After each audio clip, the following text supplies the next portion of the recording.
آمین بر محمد و آل محمد بلند ترین صلوات.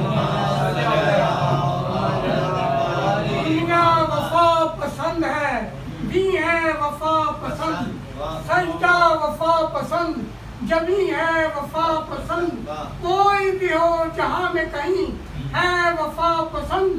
دعوے کی حد میں وہ ایک ہی ہے جس سے قائم وفا کا نام، عباس اس کا نام ہے، آگے خدا کا نام.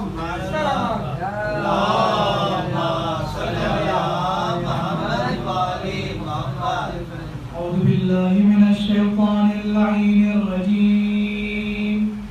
بسم الله الرحمن الرحيم. الحمد لله الذي لا يبلغ مدحته القائلون ولا يحصي نعماءه العابدون ولا يؤدي حقه المجتهدون الذي لا يدركه بعد الهمم ولا يناله غوث الفتن الذي ليس لصفته حد محدود ولا نعت موجود ولا وقت معدود ولا أجل ممدود. فطر الخلائق بقدرته ونشر الرياح برحمته وابتدى بالصخور ميدان أرضه. وصل على جميع الأنبياء والمرسلين سيما خاتمهم وأفضلهم سيدنا وسيد الكونين جد الحسن والحسين أعني بالقاسم مصطفى محمد.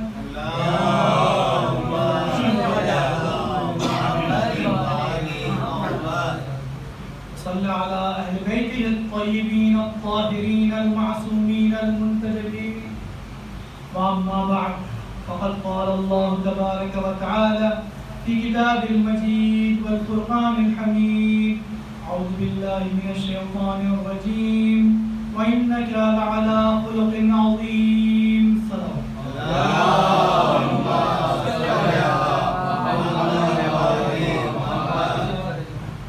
لائق حمد ہے، لائق ستائش ہے وہ پروردگار جس کی صفت وفی ہے، وفا ہے، اور لائق تحسین ہے، حمد ہے وہ پروردگار جس نے انسان کو ایک چربی سے بینائی عطا کی. وہ خدا کہ جس نے ایک ہڈی سے انسان کو قوت سامعہ عطا کی. وہ پروردگار جس نے ایک گوشت کے لوتھڑے سے انسان کو قوت گویائی عطا کی. وہ پروردگار جس نے انسان کو یہ بھوم کی نعمت دی کہ جس سے جب انسان کو پسینہ آئے تو وہ آنکھوں میں داخل نہ ہو. اس کی اس نعمت کا شکر کہ اس نے آنکھوں کی بینائی کو دو حصوں میں توڑ دیا، دو آنکھوں کے ذریعے، تاکہ انسان چیزوں پر توجہ اور فوکس کر سکے اور غیر ضروری چیزوں کو نظر انداز کر سکے. اور درود اس کا ان بندگان خاص پر کہ جس پر تمام ملائکہ اور خدا درود بھیج رہا ہے.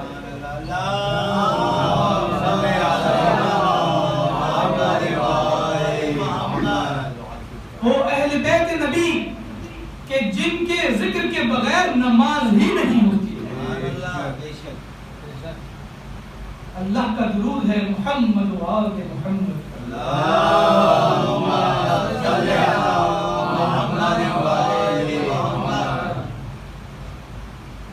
آج 8ویں مجلس ہے اور ہمارا موضوع سخن اسلام کا اخلاقی نظام. کیونکہ رسول خدا کہ جب اللہ نے قصیدہ پڑھا ان کو خلق عظیم کا مالک کہا تو ہماری ذمہ داری عائد ہوئی کہ جب ان کو اسوہ حسنہ قرار دیا تو ہم بھی اس خلق عظیم سے کچھ استفادہ کر لیں. اور شبہائے گزشتہ جو مباحث بیان ہوئے، جو نظریات بیان ہوئے، ہم اس مقام پر پہنچے تھے کہ اللہ نے فرمایا وَمَا أُوتِيتُمُ الْعِلْمَ إِلَّا قَلِيلًا، کہ ہم نے تم کو نہیں دیا علم مگر بہت کم. اور ہم نے کہا کہ یہ اسلام کی اخلاقی اسلامی کی بنیادوں میں سے ہے. اب جب اللہ یہ فرما رہا ہے کہ تم کم علم ہو جس کی وجہ سے جھگڑ جاتے ہو، اختلافات کا شکار ہوتے ہو، اس کے کچھ نتائج نکلتے ہیں. پہلا یہ کہ خود پسندی کا شکار نہ ہو، اپنے آپ کو عقل کل نہ سمجھو، اپنے کم علمی کا اعتراف کرو اور علم کی تلاش میں نکلو. تبھی تو جب اللہ نے امر کیا قل کہو، کہہ دیجئے رب زدنی علما کہ میرے علم میں اضافہ فرما. جو اہل بیت کے چاہنے والے ہیں خصوصاً مسلمانوں کو چاہیے کہ وہ دنیا میں علم کے اندر سب سے آگے ہوں، اور خصوصاً ہم تو مدینۃ العلم کے ماننے والے ہیں اور باب العلم کے چاہنے والے ہیں.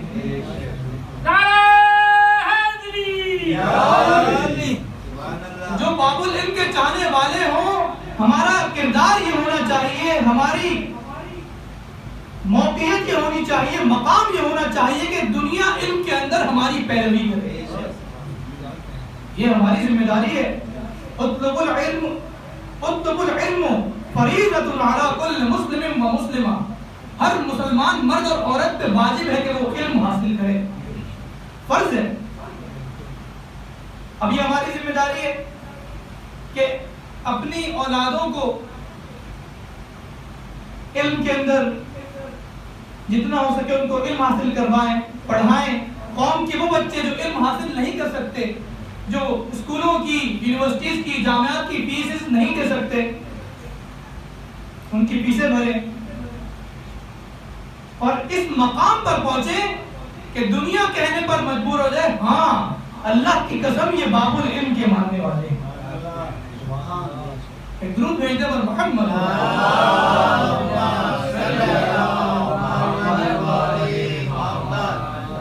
کم علمی کا اعتراف کرے انسان. اگر کوئی غلطی ہو گئی اس کا اعتراف کرے، شرمائے نہیں. اس کا ایکو اگر کم کر دیں،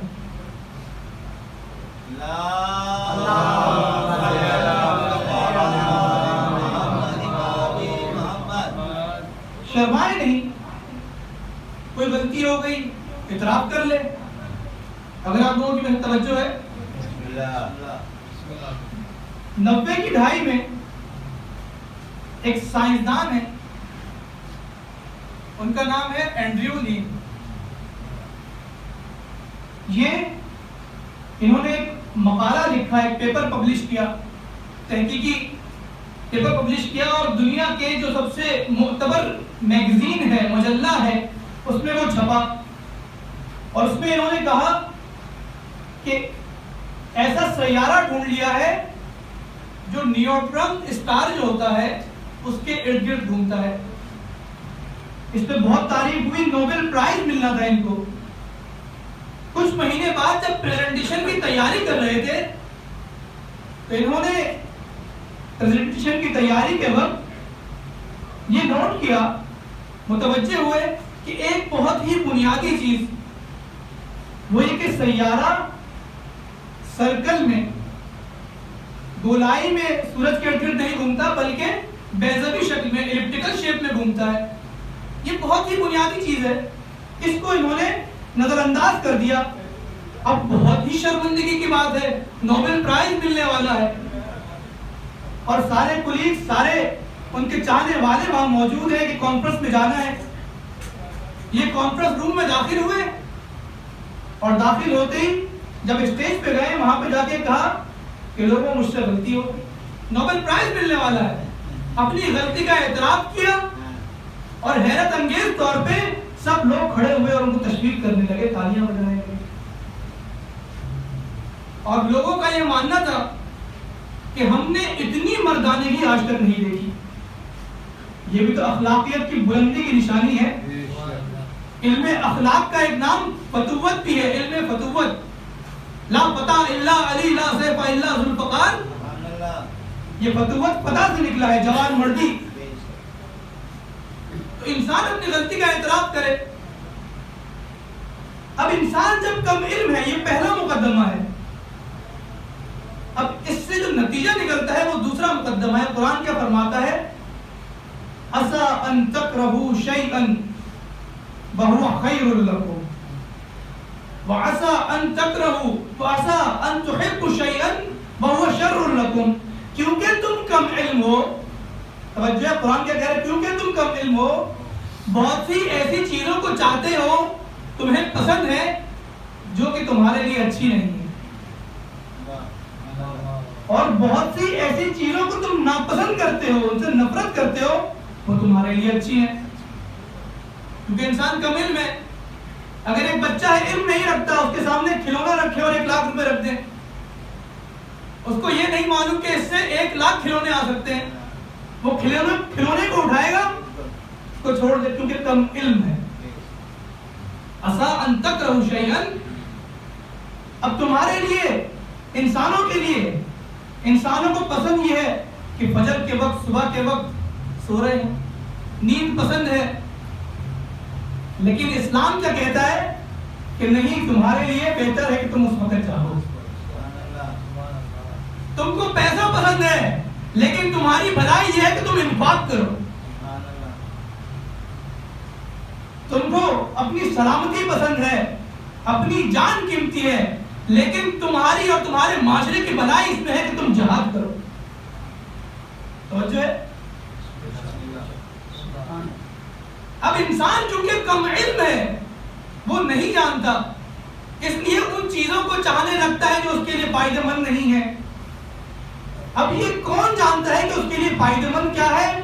وہ جو عقل کل ہو، وہ جو تمام علم کا احاطہ رکھتا ہو، وہ جو علی کل شیء قدیر بھی ہو اور علی کل شیء علیم بھی ہو.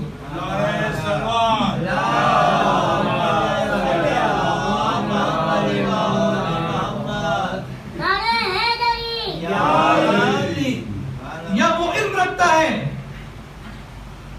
جس کو خبر دے دی گئی ہو. نبی نبا سے ہے، نبی یعنی باخبر، نبا یعنی خبر، نبی یعنی باخبر.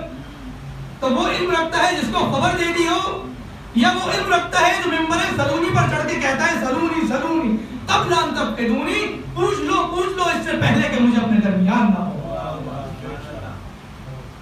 وہ علم رکھتے ہیں. اب اگر کسی جنگ میں رسول خدا نے رحلت سے پہلے لوگوں کے دماغ کو تیار کرنے کے لیے، ذہن کو تیار کرنے کے لیے ایک نوجوان ناتجربہ کار علی الظاہر، ایک جوان کی حکمرانی میں، ایک جوان کی فرماندہی میں ایک جوان کو کمانڈر بنا دیا اسامہ بن زید، اور کہہ دیا کہ اس کی پیروی کرو. لوگوں کو بہت برا لگا کہ ہم اتنے ضعیف ہو گئے ہیں اور اس کی پیروی کریں. رحلت سے پہلے رسول خدا ذہن سازی کرنا چاہتے تھے. توجہ ہے. تاریخی واقعات سے آپ لوگ آگاہ ہیں، میں بس اشارتاً کہہ کے گزروں گا. اور رسول خدا نے کہا کہ جب لوگ ناپسند کرتے تھے، رسول خدا نے کہا، فرمایا کہ لعن اللہ من خالف جیش اسامہ، اللہ کی لعنت ہو اس پر جو جیش اسامہ، فوج اسامہ کی خلاف ورزی کرے. اور بہت سے لوگوں نے خلاف ورزی کی اور لعنت الہی کے حقدار ہو گئے. اب رسول بہتر جانتے ہیں کہ تمہارے لیے کیا بہتر ہے، تم نہیں جانتے. اب اگر رسول کہیں، رسول خدا فرمائیں کہ میں تمہارے لیے ایسی چیز لکھ دوں کہ تم کبھی گمراہ نہ ہو، تو رسول بہتر جانتے ہیں یا تم بہتر جانتے ہو؟ اور کوئی شخص کھڑے ہو کر یہ کہے کہ ہمارے لیے اللہ کی کتاب کافی ہے، تو معلوم ہوتا ہے وہ کتاب الہی کی روح سے ہی بے خبر ہے. اس کو معلوم ہی نہیں کتاب الہی کی روح کیا ہے. اب ایک صاحب ہیں، ان کا کہنا یہ ہے کہ تعریف بھی کیا کریں ایسے لوگوں کی، انہوں نے کچھ اچھے کام بھی کیے ہیں، کچھ تعریف بھی ہو جائے ان کی، چلے ایک شخص ہے، اس نے بہت اچھے کام کیے، تعریفیں اس کے نیک کام ہیں، لیکن وہ رسول کے آخر عمری میں رسول کے سامنے اپنی آواز کو بلند کرتا ہے اور جھگڑے کی کیفیت پیدا کر دیتا ہے۔ اب قرآن کیا کہتا ہے یہاں پہ؟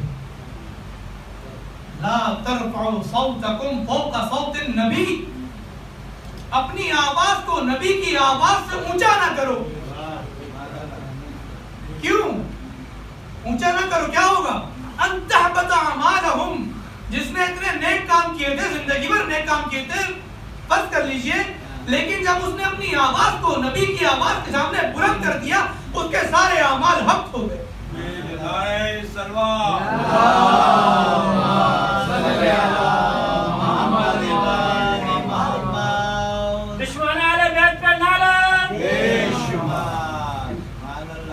جب اس کے کوئی اعمال اچھے رہے ہی نہیں تو اب تعریف کس چیز کی کرے؟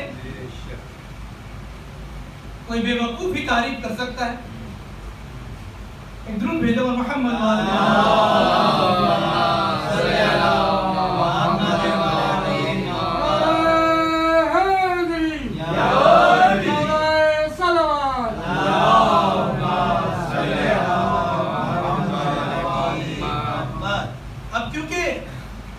انسان کم علم ہے تو جو وہ چاہتا ہے اور اس کے لیے بھلا کیا ہے، اس میں فاصلہ ہے۔ وہ چاہتا کچھ ہے لیکن اس کی بھلائی کچھ ہے۔ اب بہت سے نوجوان جوان ایسی چیزوں کے پیچھے بھاگ رہے ہوتے جس میں ان کی کوئی بھلائی نہیں ہے، اللہ کی مصلحت کچھ اور ہوتی ہے۔ مثلا کچھ جوان ہیں، میڈیکل کا ٹیسٹ دیا، پاس نہیں ہو سکے، اب اس میں پریشان ہو کے ڈپریس ہو جاتے ہیں، پریشان ہو جاتے ہیں، بیمار ہو جاتے ہیں تک۔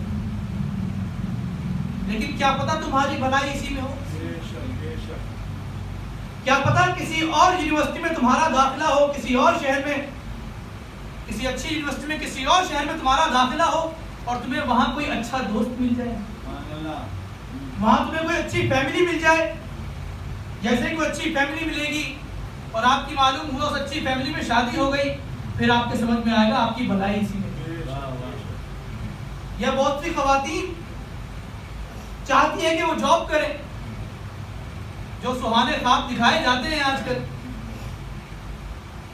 لیکن بعد میں پتہ چلتا ہے، معلوم ہوتا ہے کہ ان کی بھلائی اس میں نہیں تھی۔ جب 40 سال 50 سال میں پہنچتی ہیں، ان کو ایک گھر کی ضرورت ہوتی ہے، ایک بچے کی ضرورت ہوتی ہے، جو بچہ بڑے ہو کے ان کی دیکھ بھال کرے، تو آپ کی بھلائی کچھ ہو سکتی ہے اور جو آپ چاہتے ہیں وہ کچھ اور ہو سکتا ہے۔ اسی طرح آپ بیماری کو ناپسند کرتے ہیں، لیکن انہی بیماریوں سے آپ کی قوت مدافعت بڑھ جاتی ہے۔ مشکلات سے انسان اور قوی ہو جاتا ہے، مضبوط ہو جاتا ہے۔ آپ کو تاریخ انسانی کے اندر، توجہ ہے، تاریخ انسانی کے اندر کوئی ایسا بڑا شخص نہیں ملے گا جس نے ماضی میں مشکلات نہ اٹھائی۔ ماضی میں اس کو مشکلات دیکھنی پڑتی ہیں۔ اب یہاں سے ایک اور مقدمہ جنم لیتا ہے۔ اسلامی اخلاق کی بنیادیں ہم بیان کر رہے ہیں۔ انسان کم علم ہے، کم علمی کی بنیاد پہ جو وہ پسند کرتا ہے وہ اس کے لیے بھلا نہیں ہوتا۔ ایک درود بھیجو محمد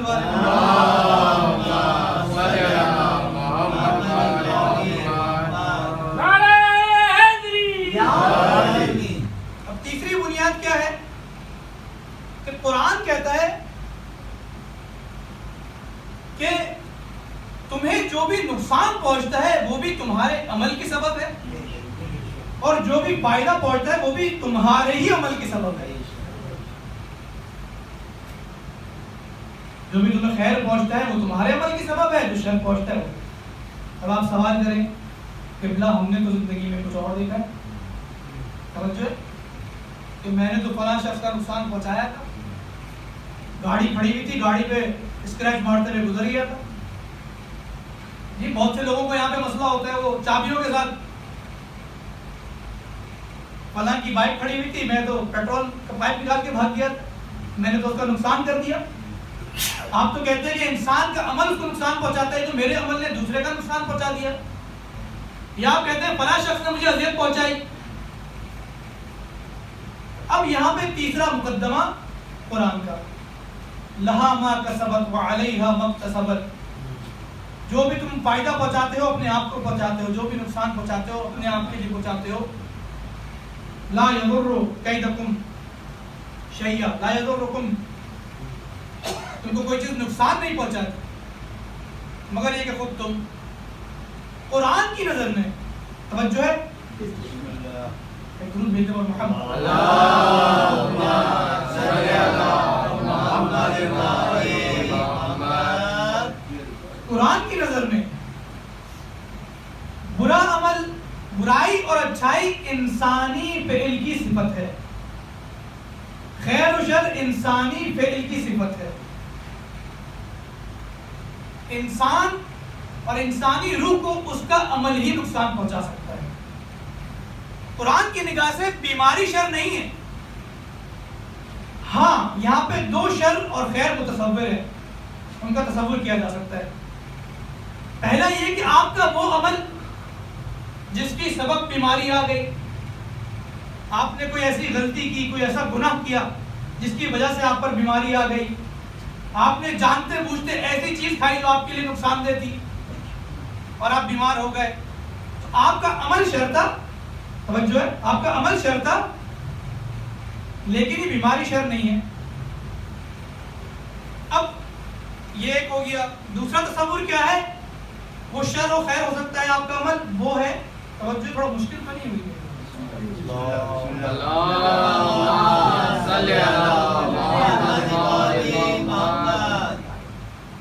وہ ہے آپ کا رد عمل، یعنی آپ بیمار ہوئے، اور جب آپ بیمار ہوئے اب آپ کا رد عمل کیا ہے؟ آپ کی قوت برداشت کتنی ہے؟ آپ غصے میں آ کے برابر والوں پر چلانا شروع ہو جاتے ہیں، گھر والوں پر، یا آپ مہربان ہو جاتے ہیں؟ آپ مایوس ہو جاتے ہیں کہ لوگوں کی ہمدردی شروع کر دیتے ہیں؟ آپ خدا سے شفا کی دعا مانگتے ہیں یا خدا سے شکوے شکایات شروع کر دیتے ہیں؟ بہت سے لوگ بیماری میں تنگ آ کر خدا سے شکوے شروع کر دیتے ہیں، یا اللہ میں ہی ملا تھا، اتنے لوگ ہیں، میں ہی ملا تھا بیمار کرنے کے لیے، میرا کیا قصور ہے؟ تو یہ آپ شکوے شکایات شروع کر دیتے ہیں۔ درود بھیجو محمد، اللہم صلی علی محمد۔ سے بہتر درود کرو، اللہم صلی علی محمد۔ حضرت آدم و حوا کو اللہ نے منع کیا، لا تقربوا هذه الشجرہ، اس درخت کے نزدیک نہ جانا، لیکن ترک اولا ہوا، اس درخت کے نزدیک چلے گئے۔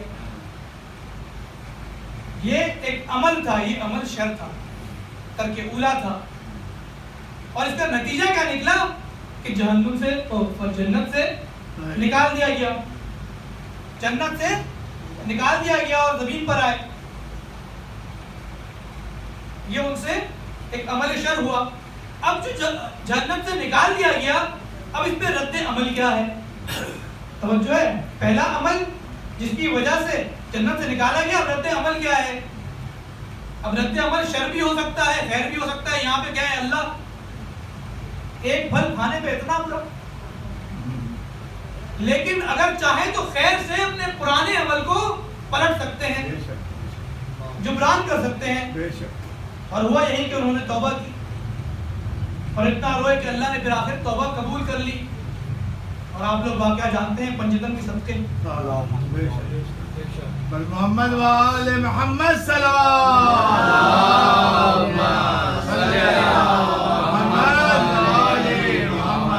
اسی طرح حضرت یونس، انہوں نے قوم کو بددعا دی، اللہ نہیں چاہتا تھا ایسا، تو یہ عمل شر تھا، اچھا نہیں تھا، تو ان کو مچھلی کے پیٹ میں قید ہونا پڑا، مچھلی کے پیٹ میں قید ہونا ان کے لیے نقصان دہ نہیں تھا، بلکہ ان کا جو عمل تھا وہ نقصان دہ تھا. اور پھر ان کا رد عمل اس پر کیا تھا کہ 40 شب و روز مچھلی کے پیٹ میں اللہ سے راز و نیاز کرتے رہے، توبہ کرتے رہے، لا الہ الا انت سبحانک انی کنت من الظالمین. اے معبود، اے اللہ، تیرے سوا کوئی معبود نہیں، تو منزہ ہے، پاک ہے، اور میں ظالمین میں سے تھا، میں گناہگاروں میں سے تھا. اب معلوم یہ ہوا کہ انسان کا فعل برا ہوتا ہے تو بیماریاں ہیں، یہ مسائل ہیں، یہ انسان کو نقصان نہیں پہنچاتے، بلکہ آپ کا رد عمل اس کو اچھا بنا سکتا ہے یا برا بنا سکتا ہے. آپ کی روح کو وہ برباد بھی دے سکتا ہے، آپ کی روح کو وہ جہنم میں بھی ڈھکیل سکتا ہے. درود بھیجو محمد.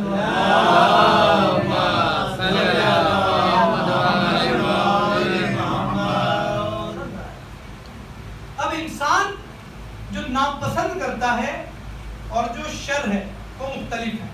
خیر اور شر الگ چیز ہے، پسند و ناپسند الگ چیز ہے. ناپسند یعنی مصیبت، انسان پر جب مصیبت نازل ہوتی ہے، جس کے بارے میں قرآن میں اللہ فرماتا ہے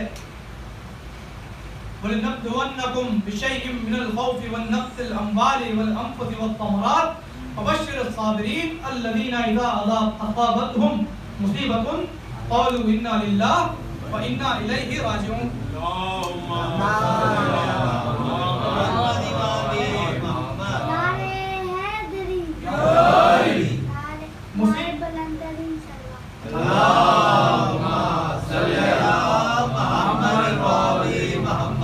تو مصیبتیں تم پر 3 طرح کی نازل ہوتی ہیں. ایک آزمائش ہے، ایک تمہارے برے اعمال کی وجہ سے ہے، اور ایک اس زندگی کا لازمہ ہے. یہ 3 چیزیں ہو گئی. اور آزمائش کیا ہے؟ آزمائش کے لیے 2 لفظ قرآن نے استعمال کیے ہیں، لفظ بلا اور لفظ فتنہ. لفظ بلا بلغا بل سے نکلا ہے، یعنی سختی، مشکل. ہمیشہ آزمائش میں مشکل ہوتی ہے. اگر کسی کے سامنے بہت اچھے لذیذ کھانے لگا دیں اور کہیں تمہاری آزمائش یہ ہے کہ تم یہ کھانے کھاؤ، تم کہے گا یہ کیسی آزمائش ہے، یہ تو آپ نے بندہ نوازی کی ہے، اس میں تو کوئی سختی موجود نہیں ہے. آزمائش میں سختی موجود ہوتی ہے. سامنے کھانے رکھے اور آپ سے کہیں کہ آپ کا روزہ ہے، آپ نے کچھ کھانا نہیں ہے، یہ ہوتی ہے آزمائش. اور لفظ فتنہ بھی آزمائش کے لیے آیا ہے. فتنہ یعنی فریب، یعنی ایک ایسا راستہ جس کی طرف کشش ہے، آپ کا کھچاؤ ہے، آپ کو اپنی طرف کھینچ رہا ہے، اور آپ اس کی طرف نہ جاؤ، فریب میں نہ ہو، کیونکہ اس کھچاؤ کی طرف سے منہ موڑ لینا مشکل ہے. اس لیے یہاں پہ سختی کے معنی بھی آ جاتے ہیں. مثلا کوئی نامحرم ہے، اب نفس یہ کہتا ہے، کھچاؤ یہ کہتا ہے کہ اس کی طرف دیکھو، لیکن انسان کا ضمیر یہ کہتا ہے کہ اپنے نفس پر قابو کرو، فریب میں نہ ہو، تھوڑی سی مشکل برداشت کرو، نہ دیکھو. دیکھو گے تو اسیر ہو جاؤ گے، دیکھو گے تو مشکل میں پھنس جاؤ گے. توجہ. اب اللہ نے قرآن میں فرمایا کہ ہم تمہاری آزمائش کریں گے. کیسے آزمائش کریں گے؟ خوف کے ذریعے. ایسے واقعات پیش آئیں گے تم خوف زدہ ہو جاؤ گے. تمہارے مال و جان میں نفس ہوگا، تمہارے بچے کو کبھی چھین لیں گے تم سے، کبھی تمہارے ماں باپ کو چھین لیں گے، تمہاری آزمائش کریں گے. قرآن میں ایک جگہ پر ایک آزمائش کا ذکر ہے. اب آپ لوگ توجہ دیجیے. درود بھیجو محمد.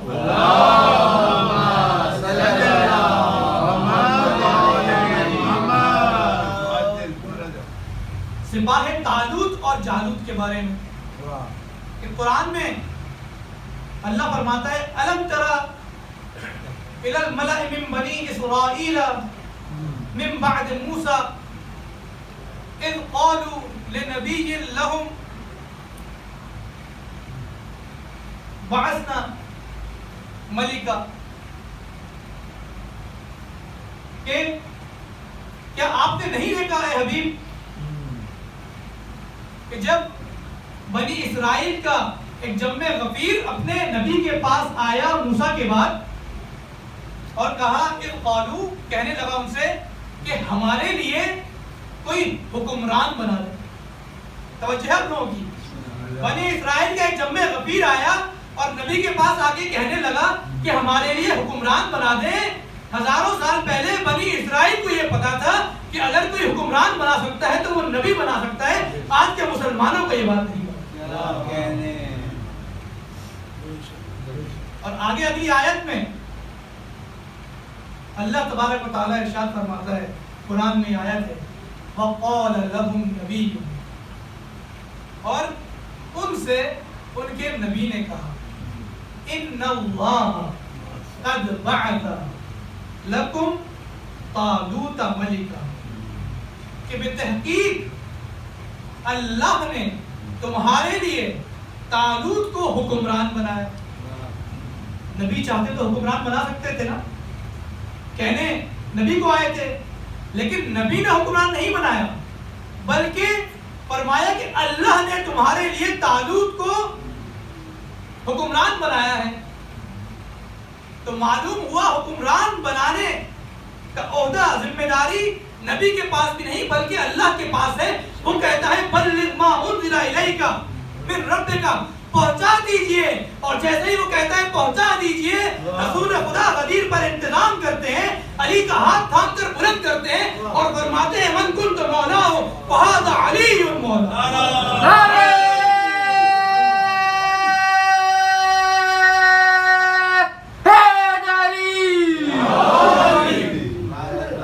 محمد و آل محمد صلوات.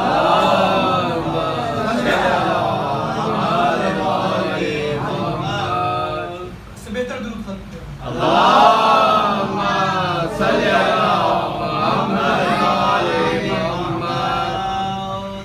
اب جب طالوت کو ان کا حکمران، کمانڈر بنا دیا گیا، اور کیونکہ ان کی خواہش تھی کہ وہ جہاد کریں فی سبیل اللہ، اور نبی جانتے تھے کہ یہ ساتھ چھوڑ جائیں گے، بہانے کریں گے بعد میں، لیکن کہنے لگے نہیں، ہمیں تو گھروں سے نکال دیا گیا ہے، ہمارے بچوں کو اسیر بنا دیا گیا، ہم کیوں جہاد نہیں کریں گے. اور طالوت کے ساتھ جالوت کے مقابلے میں جنگ کرنے کے لیے روانہ ہو گئے.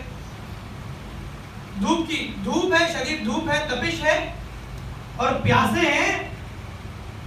جناب طالوت نے کہا کہ اللہ ایک نہر کے ذریعے تمہارا امتحان لے گا. جی امتحان میں سختی ہوتی ہے. اب شدید پیاس ہے اور نہر کے ذریعے امتحان ہوگا کہ جب نہر پہ پہنچو، جو پانی پیے گا اور ایک مٹھی سے زیادہ، ایک چلو سے زیادہ پانی پیے گا، وہ مجھ میں سے نہیں ہے. اور جب وہاں پہ پہنچے تو اکثریت وَأَكْثَرُهُمْ لَا يَعْقِلُونَ، ہمیشہ اکثریت جو ہے، بہت سے لوگ کہتے ہیں کہ اکثریت کیا غلط ہو سکتی ہے، اتنے سارے اکثر وہ غلط ہیں اور جو تعداد میں کم ہے وہ ٹھیک ہے. بالکل وَأَكْثَرُهُمْ لَا يَعْقِلُونَ، اکثریت سوچتی ہی نہیں ہے. بہت کم لوگ رہ گئے جنہوں نے جناب طالوت کے حکم کی پاسداری کی. اور جب وہاں سے آگے بڑھے ہیں، جو پانی پی چکے تھے وہ ساتھ نہیں آئے. اب وہ پانی پینے کی وجہ سے یا جناب طالوت لے کر نہیں گئے کہ یہ اس قابل نہیں، بہت کم لشکر رہ گیا. جب جالوت کے سامنے پہنچے، ایک عظیم لشکر ہے، تو حضرت طالوت کا لشکر پریشان ہوا، وحشت کھانے لگا کہ ہم اتنی کم تعداد میں ہیں، ہمارا کیا بنے گا. ان میں سے جو با ایمان تھے انہوں نے کہا کہ نہیں، ہم جہاد کریں گے. اللہ کی مدد اگر ساتھ ہوئی، اور جب اللہ کی مدد ساتھ ہوتی ہے تو بہت دفعہ ایسا ہوتا ہے کہ ایک چھوٹا لشکر، ایک کم جماعت والے بڑی جماعت پر چھا جاتے ہیں. اب جالوت اپنے جاؤ حشم کے ساتھ سامنے میدان میں آیا اور اپنی روکدار آواز میں للکار کے حلبے میں مبارز کی صدا بلند کرنے لگا، کون ہے جو میرے مقابلے میں آیا. اب حضرت طالوت کے لشکر میں